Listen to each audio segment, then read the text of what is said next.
Hello friends, स्वागत है आपका मेरे YouTube channel old is gold stories में। और आज की कहानी है बेटी विवाह। तो चलिए शुरू करते हैं। बनारस की वो गलियां जहां हर मोड़ में आपको एक छोटा सा मंदिर मिल जाएगा, शायद यही बनारस की खूबसूरती का एक राज है। हर पल उस छोटे बड़े मंदिर से आती घंटियों की आवाज़ें मन को कितना सुकून देती हैं। बनारस के इन्हीं में एक राम जानकी मंदिर है, जिसकी देखरेख मंदिर के पुजारी पंडित रामनारायण मिश्र के हाथों में थी। मिश्र जी भी अपनी पूरी जिंदगी इस राम मंदिर को समर्पित कर चुके थे। संपत्ति के नाम पर उनके पास एक छोटा सा 2 कमरे का मकान और परिवार में उनकी पत्नी और विवाह योग्य बेटी कमला। मंदिर में जो भी दान आता वही पंडित जी और उसके परिवार के गुजारे का साधन था। बेटी विवाह योग्य हो गई थी और पंडित जी ने हर मुकम्मल कोशिश की जो शायद हर बेटी का पिता करता, पर वही दान देज पे आकर बात रुक जाती।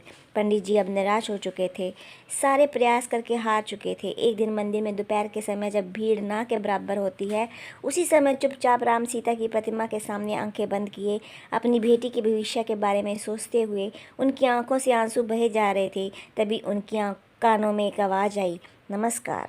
पंडित जी झटके में आंखें खोली तो देखा सामने एक बुजुर्ग दंपत्ति हाथ जोड़े खड़े थे। पंडित जी ने बैठने का आग्रह किया। पंडित जी ने गौर किया कि वो वृद्ध दंपत्ति देखने में किसी अच्छे घर के लगते थे। दोनों के चेहरे पर एक सुंदर सी आभा झलक रही थी। पंडित जी, आपसी एक जरूरी बात नहीं है। वृद्ध पुरुष की आवाज़ सुनकर पंडित जी की तंत्रा टूटी। हाँ हाँ, कहिए श्रीमान, पंडित जी ने कहा। उस वृद्ध आदमी ने कहा, पंडित जी, मेरा नाम विशंबर नाथ है। हम गुजरात से काशी दर्शन को आए हैं। हम निसंतान हैं। बहुत जगह मन्नतें मांगी, पर हमारे भाग्य में पुत्री सुख तो जैसे लिखा ही नहीं था। बहुत सालों से हमने एक मन्नत मांगी हुई है कि एक गरीब कन्या का विवाह कराना है, कन्यादान करना है। हम दोनों को तभी इस जीवन का कोई सार्थक पड़ाव मिलेगा। वृद्ध दंपत्ति की बातों को सुनकर पंडित जी मन ही मन इतना खुश हुए जा रहे थे जैसे स्वयं भगवान ने उनकी इच्छा पूरी करने किसी को भेज दिया हो। आप किसी कन्या को जानते हैं पंडित जी, जो विवाह योग्य हो, उसका विवाह न हो पा रहा हो? हम हर तरह से दान दे देंगे। उसके लिए एक सुयोग्य वर भी है, वृद्ध महिला ने कहा। पंडित जी बिना एक पल गवाए बेटी के बारे में सब विस्तार से बता दिया। वृद्ध दंपत्ति बहुत खुश हुए, बोले, आज से आपकी बेटी हमारी हुई। बस आपको उसकी चिंता करने की कोई ज़रूरत नहीं, उसका विवाह हम करेंगे। पंडित जी की खुशी का कोई ठिकाना ना रहा। उनकी मनमानी इच्छा जैसे पूरी हो गई और विशंबर नाथ ने उन्हें एक विजिटिंग कार्ड दिया और बोला, बनारस में ये लड़का है, ये उसके पिता के ऑफिस का पता है। आप जाइए, ये मेरे रिश्ते में मेरे साडू लगते हैं। बस आप जाइए और मेरे बारे में कुछ ना बताइएगा। मैं बीच में नहीं आना चाहता, आप जाइए।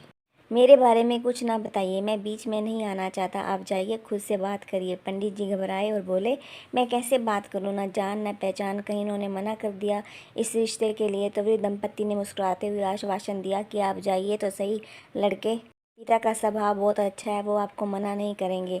इतना कहकर वृद्ध दंपत्ति ने उनको अपना मोबाइल नंबर दिया और चले गए। पंडित जी ने बिना समय गंवाए लड़के के पिता के ऑफिस का रुख किया, मानो जैसे कोई चमत्कार सा हो गया। ऑफिस में लड़के के पिता से मिलने के बाद लड़के के पिता की हाँ कर दी। तुरंत शादी की डेट फाइनल हो गई। पंडित जी जब जब उस दंपत्ति को फ़ोन करते तब तक शादी विवाह की जरूरत का दान दहेज उनके घर पहुंच जाता। सारी बुकिंग, हर तरह का सहयोग बस पंडित जी के कॉल करते ही उन तक पहुंचने लगते। अतः धूमधाम से विवाह संपन्न हुआ। पंडित जी की लड़की कमला विदा होकर अपने ससुराल चली गई। पंडित जी ने राहत की सांस ली। पंडित जी अगले दिन मंदिर में बैठे उस वृद्ध दंपत्ति के बारे में सोच रहे थे कि कौन थे वो दंपत्ति जिन्होंने मेरी बेटी को अपना समझा। बस की बार मुझसे मिले और मेरी सारी परेशानी हर लिए। यही सोचते सोचते पंडित जी ने उनको फ़ोन मिलाया। उनका फ़ोन स्विच ऑफ बता रहा था। पंडित जी का दिल जोर जोर से धड़कने लगा।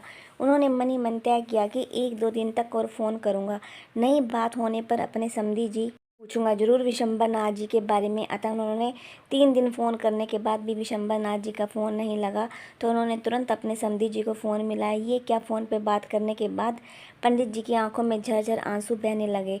पंडित जी की समधी जी का तो दूर दूर विशंबर नाथ नाम का ना कोई सगा संबंधी ना कोई मित्र था। पंडित जी की आंखों में आंसू लिए मंदिर में प्रभु श्री राम के सामने हाथ जोड़कर खड़े हो गए और रोते हुए बोले, मुझे अब पता चला प्रभु, वो विशंबर नाथ और कोई नहीं, आप ही थे। वो वृद्ध जानकी माता थी। आपसे मेरी बेटी का कष्ट नहीं देखा गया। दुनिया इस बात को माने या न माने, पर आप ही आकर मुझसे बातें करके मेरे दुख को हरे प्रभु। राम जानकी की प्रतिमा जैसे मुस्कुराते हुए अपने भक्त पंडित जी को देखे जा रही थी। बोलिए भक्त और भगवान की जय जय श्री राधे।